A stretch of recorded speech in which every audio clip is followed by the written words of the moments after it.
Dada, O'g'lim, mashinani sotdim dedingiz, qaytarib kelibsiz-ku? qaytarib kelaman-da o'g'lim. Lavzi yo'q erkakka sotib qo'yibdi. Baraka qilib, uyiga mashinani olib kelgandan keyin uyiga kirib ketib aynib chiqyapti. Xotini gapirganmi bilmayman. Xotiningdan qo'rqasan ekan, xotiningdan maslahat olasan ekan. Birinchi mashinani olishdan oldin xotining bilan maslahat qilmabsan-da. Erkak kishi lavzi bilan erkak kishi bola. Erkak kishi baraka qildimi, tilidan chiqdimi, lavz ashi. Lavziga javob berish kerak bola. Erkak kishi lavzi bilan ajrab turadi.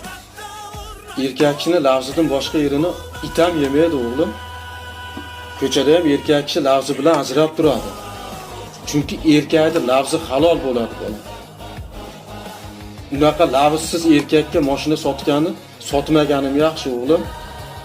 Umrimda birinchi marta ko'rishim unaqa erkak edi.